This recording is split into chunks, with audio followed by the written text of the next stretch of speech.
Ya. Baik, Assalamualaikum warahmatullahi wabarakatuh. Selamat pagi. Warahmatullahi wabarakatuh. Pagi. Ya, salam sejahtera buat kita semua. Ya. Sehat semua, saudara? Alhamdulillah.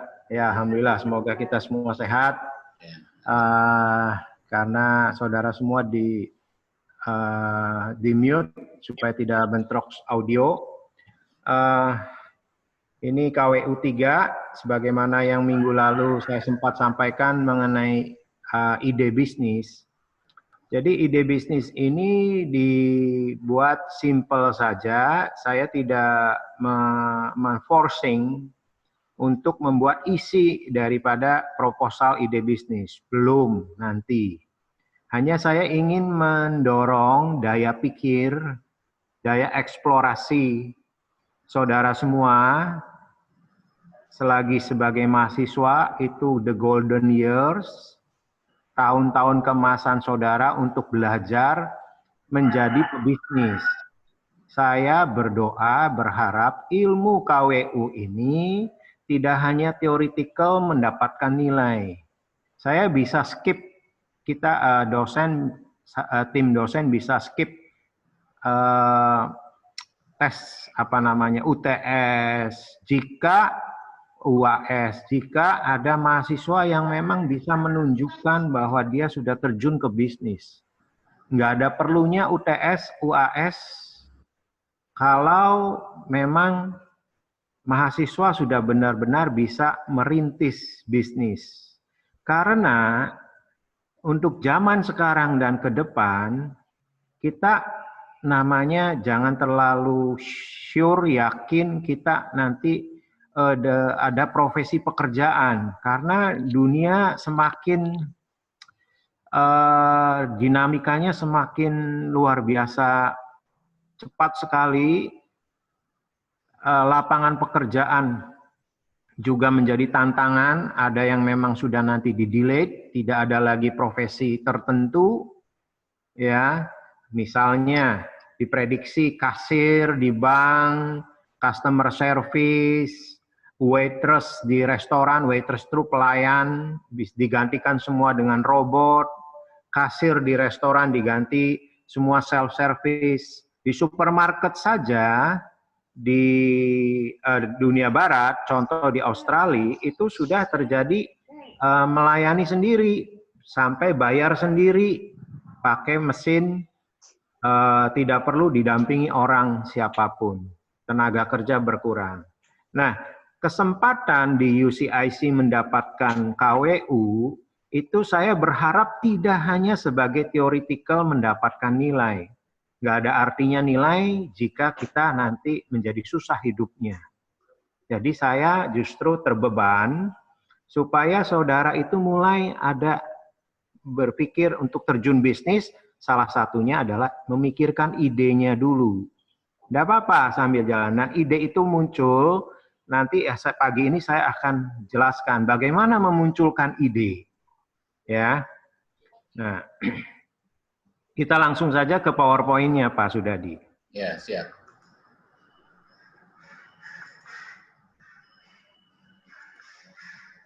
Oke. Bagaimana berani memunculkan ide? Untuk bisa berani memunculkan ide, saudara harus punya pola pikir sebagai pebisnis. Pernah di KWU 1 diberikan tentang mindset secara umum. Ada growth mindset, mindset yang berkembang, ada fixed mindset, ada mindset yang hanya fix, tetap saja, orang nggak mau berubah. Nah, tetapi di KWU 3 saya ingin memunculkan bagaimana berani memunculkan ide bisnis.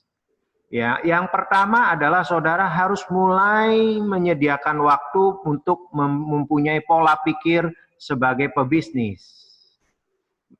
Kalau di slide yang nomor 1 ini didefinisikan bahwa seperangkap sikap yang dimiliki seseorang atau cara berpikir. Jadi ide itu bisa muncul jika saudara berani memikirkan sesuatu yang menginspirasi untuk memunculkan idenya bisnis. ya, definisi oleh Mirko Tum dari entrepreneurial mindset, pola entrepreneurial ya. Jadi ini adalah pola pikir pengusaha, pembisnis. Pola pikir Anda adalah hasil penjumlahan dari knowledge Anda. Knowledge Anda itu bisa didapat dari kuliah, bisa didapat dari pertemanan, bisa didapat dari keluarga.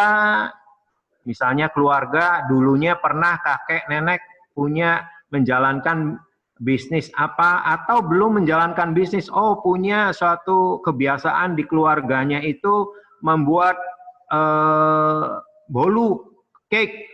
Contoh yang apa itu Amanda itu awalnya adalah dari brownies kukus, awalnya dari kebiasaan keluarga membuat untuk keperluan keluarga.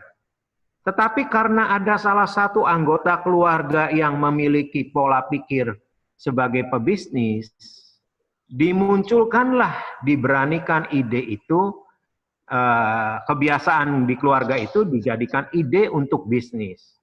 Akhirnya jadi besar. Nah itulah yang disebut pola pikir, merupakan pola pikir bisnis itu adalah hasil penjumlahan dari knowledge Anda, termasuk kepercayaan Anda. Anda percaya diri enggak? Nah itu penting untuk memunculkan ide, bangkitkan rasa percaya diri. Jangan memikirkannya, saya nggak bisa, saya nggak tahu apa-apa. Nggak akan muncul itu ide. Dan penjumlahan apa? Tadi knowledge, termasuk kepercayaan, pemikiran tentang dunia dan diri Anda di dalamnya. Bahwa istilahnya, apapun yang sekarang terjadi, kita jangan contoh yang sedang kita hadapi, COVID-19. Ya, memang kita sekarang semua from home. Saya juga disadarkan kemarin dari diskusi dengan keluarga, dengan anak saya. Kita nggak bisa fokus, kita nggak bisa, bukan fokus, tertekan terus dengan COVID-19. Tetapi meskipun dari rumah, kita harus mulai sekarang memunculkan ide-ide. Ya, karena ini akan berakhir. Begitu berakhir, kita tetap tidak siap. Nah, itu yang tidak kita hendaki. Jadi begitu nanti berakhir, kita sudah siap dengan ide bisnisnya. Nah, ini adalah filter Anda untuk informasi yang Anda dapatkan dan keluarkan. Jadi untuk menentukan bagaimana Anda menerima dan bereaksi terhadap informasi. Nah, itulah untuk memunculkan ide bisnis. Ya, yang page 2, nah ini, pola pikir wirausaha itu adalah cara berpikir yang memungkinkan Anda untuk mengatasi tantangan. Tantangannya apa? Kalau dari diri sendiri merasa tidak bisa, saya nggak tahu apapun, keluarga saya ini nggak pernah ada yang jadi pebisnis. Ini tantangan-tantangan itu yang harus teratasi, tujuannya positif, kan nggak ada ruginya memunculkan ide. Tidak ada hukuman, tidak ada kerugian rupiah, tidak ada kerugian apapun. Ya berpikirlah menjadi seperti seorang pengusaha berpikir tentang ide. Nah, jadi untuk mengatasi tantangan, menjadi penentu dan menerima tanggung jawab atas hasil Anda, hasil nanti dalam bisnisnya. Ini adalah kebutuhan konstan untuk meningkatkan keterampilan Anda, belajar dari kesalahan Anda, dan mengambil tindakan terus-menerus pada ide-ide Anda. Ini pebisnis. Siapapun yang mau melakukan pekerjaan dapat mengembangkan pola kewirausahaan. Kewirausahaan itu dari manapun, sekecil apapun. Jadi, jangan takut salah. Nah, persoalan kita yang umumnya sekarang dan umumnya orang tidak berani masuk ke dunia bisnis sebagai wirausaha, itu takut salah, takut rugi. Buatlah ide dulu, urusan nanti rugi atau enggak, urusan nanti lagi. Jadi itu keberanian. Ya. Nah, bagaimana mendevelop mindset pengusaha, wirausaha? Pembunuh terbesar dari pola pikir wirausaha adalah keraguan-raguan. Ini yang sering terjadi sehingga ide itu tidak muncul. Baru mau mikirkan, ragu-ragu. Yang dipikirkan itu environment tantangannya dulu. Nah, itu menjadi problem.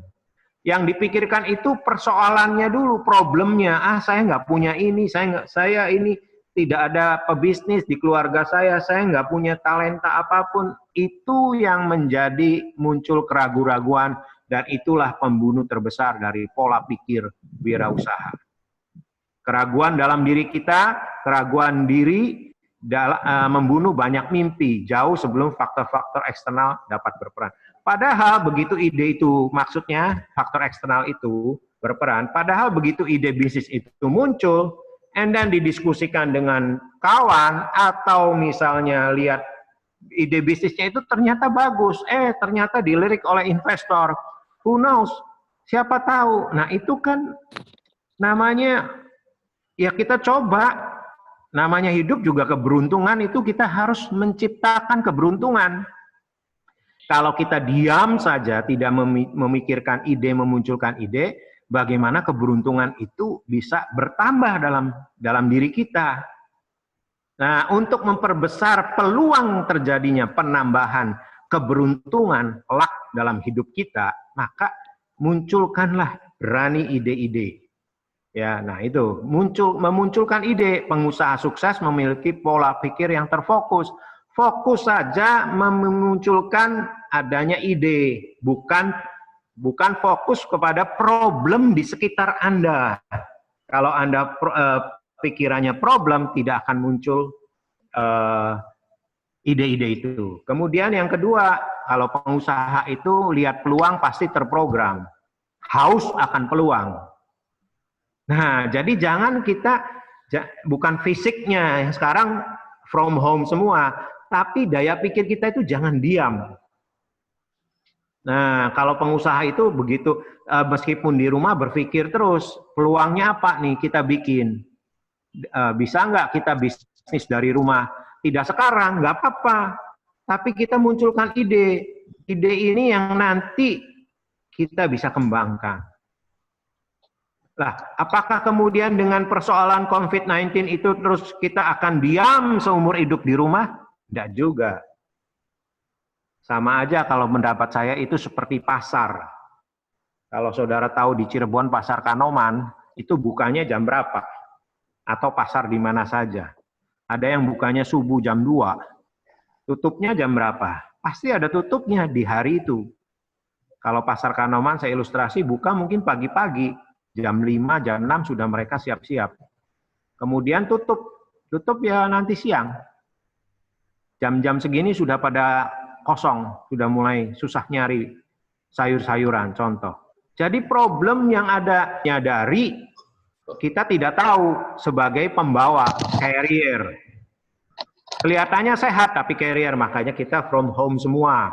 Nah, balik kepada ide bisnis, jadi tatkala kita at home, pikirkan ide, karena akan berlalu kita sudah siap dengan ide. Ya, fokus pada peluang, bukan pada hambatan yang saya bilang tadi. Kalau saudara cara berpikir munculkan ide apa? Berpikir jangan pada hambatan, tapi pada peluang. Mikir aja, belum ketemu hari ini, pikirin besok. Apa? Nah, nanti ada di slide berikutnya. Fokus pada peluang bukan hambatan.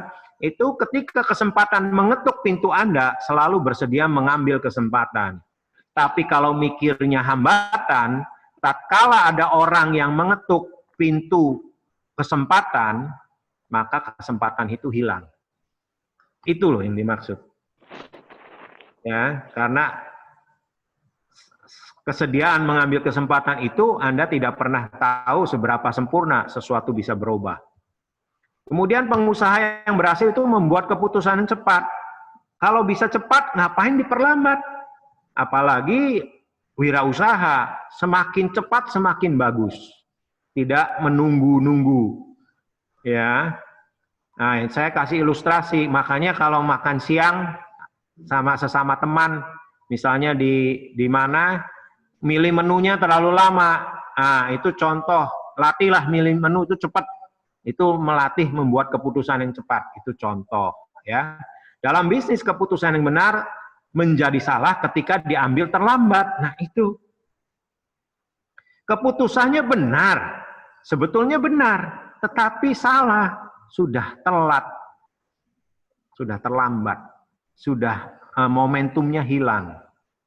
Orang-orang sukses membuat keputusan dengan cepat dan mengubah pikiran mereka secara perlahan. Nah ini, ada quote. Orang sukses itu keputusannya adalah mengambil keputusan cepat, tapi mengubah pikiran pengusaha mereka sendiri itu perlahan. Begitu ngambil keputusan itu cepat, jangan cepat-cepat rubah dulu. Itu yang dimaksud. Begitu ngambil keputusan cepat, mau bisnis A, kemudian tiba-tiba merubah lagi. Bisnis A-nya dirubah aja. Jangan. Nah, atau yang disebut plan-plan. Nah, kegagalan membuat keputusan secara perlahan dan mengubah pikiran mereka menjadi cepat. Kegagalan itu membuat keputusan secara perlahan. Kalau lambat mengambil keputusan, nah kemudian mengubah pikiran mereka dengan cepat. Ada terbaliknya di situ, ya. Itu Andy Andrews yang quote itu. Kemudian pengusaha yang berhasil adalah fleksibel secara mental. Jangan mau didoktrin menjadi stres. Makanya saya bilang tenang, ambil waktu, munculkan ide. Jangan ini menjadi pressure, tekanan. Fleksibel dalam mental. Percuma kalau dalam tekanan memunculkan ide. Percuma dalam tekanan itu doing business, nggak akan bagus keputusannya. Ya, jadi tenang, mentalnya tenang, sehat, ya kan? Kadar sukacita, senangnya dalam tubuh kita itu naik. Kita dalam pikiran yang tenang, hati dan mental yang tenang, itu baru bagus. Kemudian pengusaha sukses adalah pekerja keras. Ya, bakat memang penting, tetapi kerja keras lebih penting.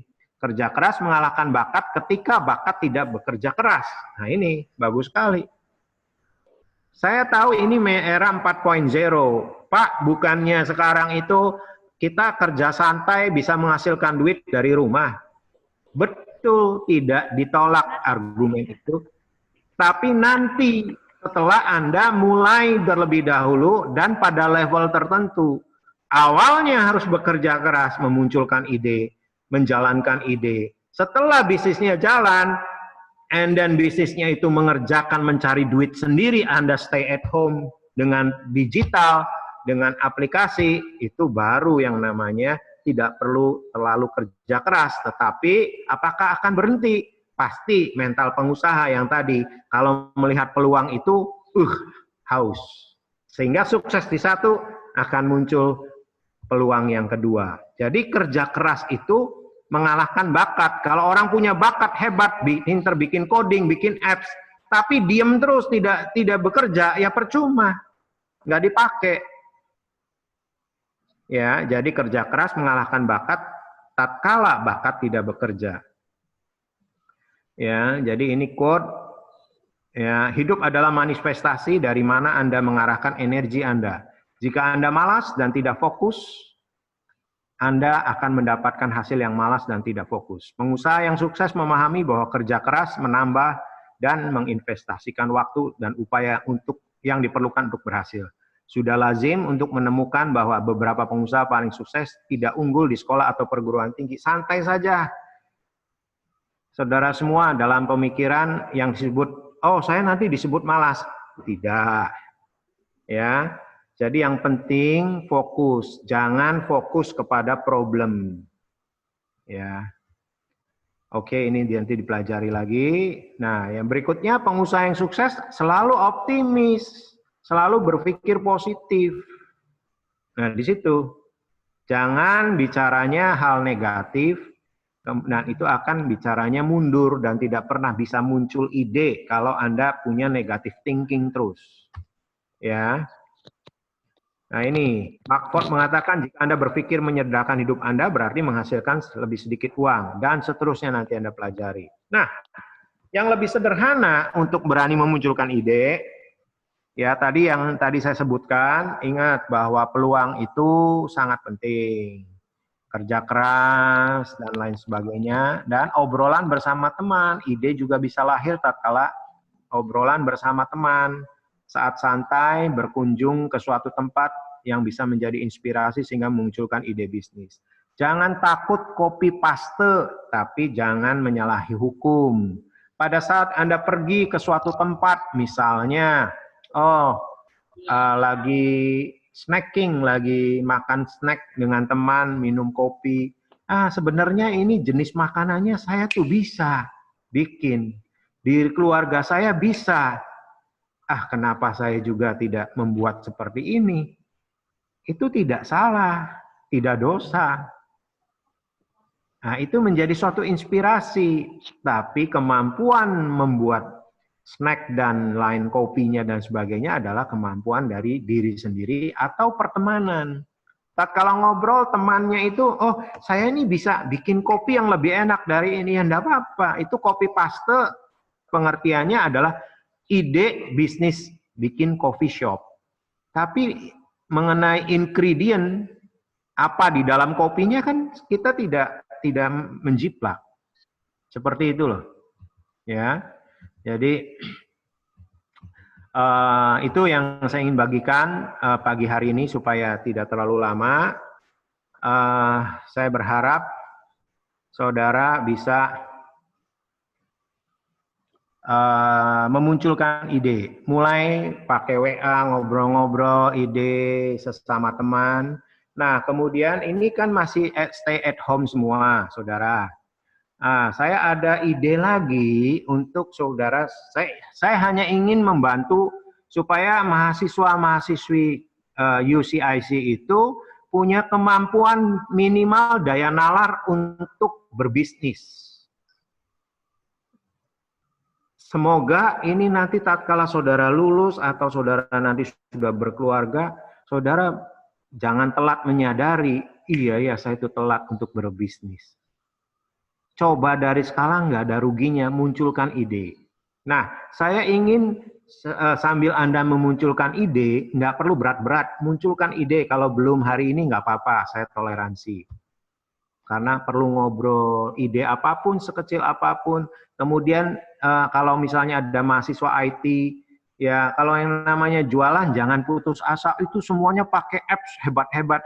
Saya pakai IG aja, ya nggak apa-apa. Siapa tahu itu rezekinya mulai dari situ. Ya, jadi keberuntungan itu diciptakan peluangnya. Nah, coba belajar mengenai saya ada ide, ini ada produk, ya, saya ingin Anda belajar mengenai dalam masuk pemasaran sambil menunggu ide Anda. Anda belajar membuat konsep brosur. Kalau bisa pakai IT design, silakan. Nggak bisa tulis pakai pensil, bikin coretan narasi di dalam brosur untuk memasarkan produk. Saya dulu lakukan awal-awal. Bagaimana daya pikir saya itu mulai dimasukkan ke dalam dunia bisnis. Jadi belajar, ini ada produk, bagaimana kalau dipasarkan? Oh, medianya brosur. Isi brosurnya apa? Coba, saya mau tanya. Kalau nggak ada yang buat. Terus Anda punya, misalnya bikin apa sih kuliner atau kue lebaran lah misalnya, ya itu nastar dan lain-lain. Anda bisa bikin, Anda masarkan. Nah, sekarang kan memang pakai digital, tetapi tetap namanya brosur digital kan bisa, poster digital bisa. Hari ini di launching mengenai gerakan PMB online UCIC. Nah, itu kalau nggak ada poster digitalnya, ya gimana orang bisa tahu? Gitu? Ya, jadi saya ingin saudara belajar membuat isi narasi poster atau brosur. Boleh brosur, boleh poster. Digital. Tapi konsepnya itu boleh pakai, mau isinya apa? Kalau bisa yang pakai IT yang sudah pakai desain, boleh, anak-anak DKV atau TISI atau saudara semua bisa, pakai Word juga boleh. Nggak ada masalah, tapi saya ingin mengajarkan melatih supaya daya pikirnya mulai in dalam dunia bisnis. Dunia bisnis itu nggak hanya ide bisnis, tetapi kayak gitu membuat memasarkan gimana ya? Oh, saya mesti bikin poster, saya mau akan submit ke IG. Lah isinya apa ya yang kira-kira bagus? Aduh, kayak gini pantas nggak? Lah kalau nggak bisa, nggak pernah latihan itu, lah ya gimana? Mau nyuruh orang ya bayar. Lah latihlah diri sendiri, itu sederhana. Ya, yang seperti saya bilang hari ini launching.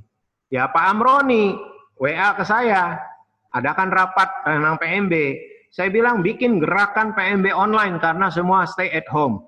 Ya terus bagaimana? Medianya apa? Medianya secara digital, Facebook, ini contoh konkret. Facebook, IG, dan lain-lain. Oh ada website PMB online, betul. Tetapi isinya apa? Saya bilang. Apa yang mau disampaikan kepada publik? Narasinya apa kuncinya? Nah, bikinlah narasi. And then bikin, saya dengar dengan anak-anak DKV dan beberapa yang lain, bikin, saya dikirim, Pak tolong approval. Oh saya koreksi, narasinya ini.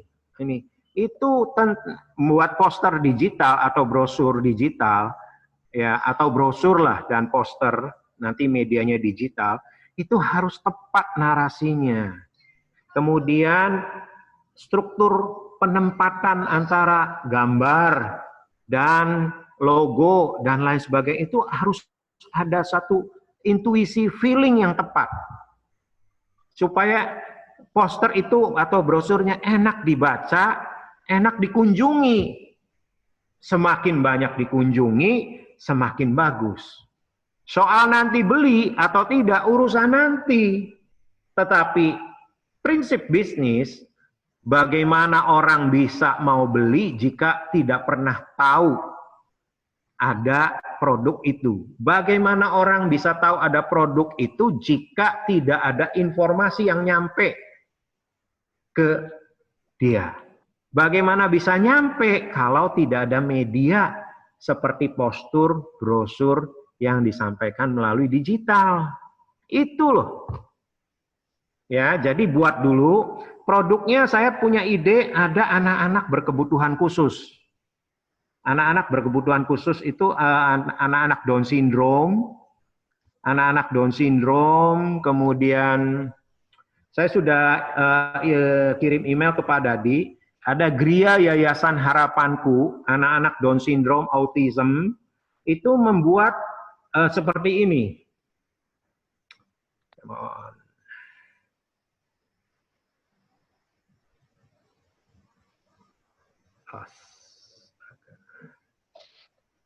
Seperti ini. Souvenir untuk dari ini. Ini anak-anak berkebutuhan khusus. Ada yang lumpuh, ada yang Down syndrome. Itu kebetulan Allah kasih kepercayaan, Tuhan kasih kepercayaan di CIC Group. Ada anak-anak seperti ini dikelola dan diajarin bikin, ada punya talenta, mereka bikin souvenir.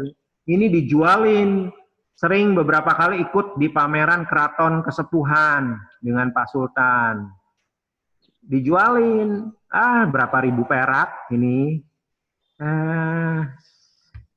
Nah, saya ingin ini sudah jalan, cuma saya ingin melatih saudara bagaimana cara memasarkan seperti ini. Bikin konsep brosur atau posternya. Narasinya, kalau mau ada gambar, ilustrasi boleh. Nah, ini adalah socialpreneur. Kenapa?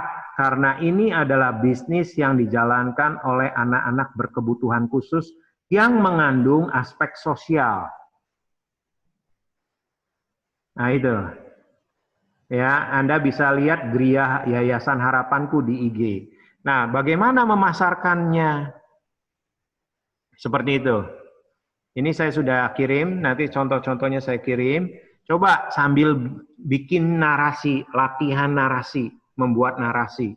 Kemudian kalau ada karikatur, boleh anak-anak berkebutuhan khusus membuat Bagaimana supaya orang itu tertarik membaca brosur itu dan mau membeli. Harganya sebut saja berapa ribu perak, mau 3.000 perak, 1 biji. Ada beberapa yang lain. Jadi,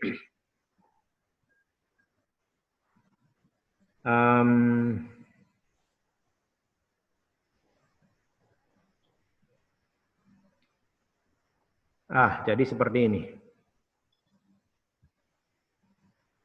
Ada yang sebagai kalung, kemudian juga bikin tali untuk menggantung pot bunga di pohon, ya. Ada bikin gelang dengan tema batik se-Indonesia, khususnya batik Cirebon.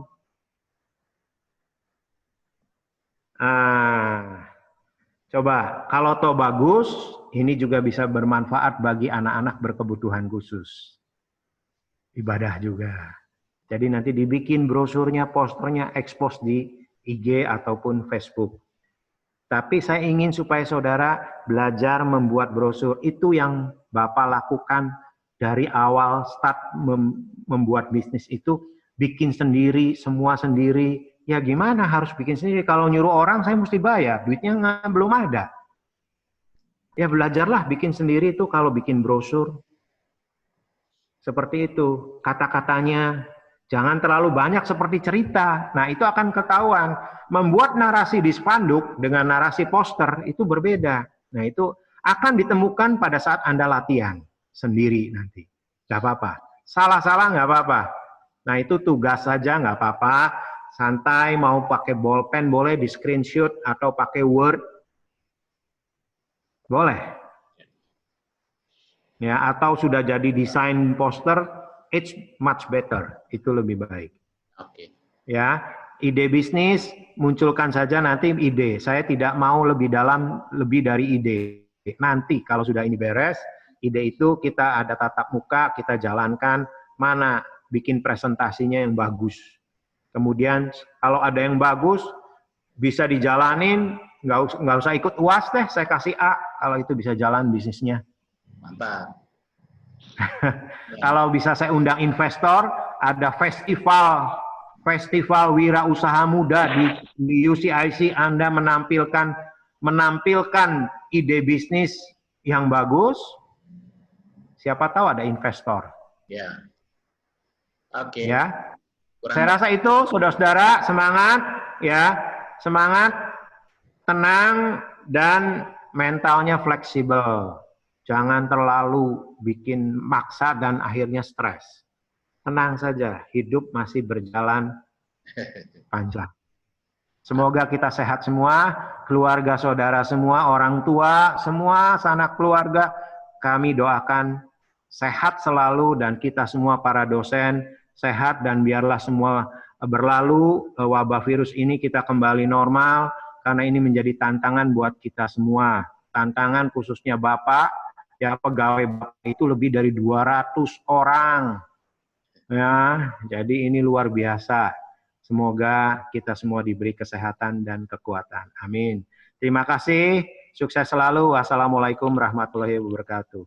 Waalaikumsalam warahmatullahi wabarakatuh. Salam sehat. Ya. Waalaikumsalam warahmatullahi wabarakatuh. Ya.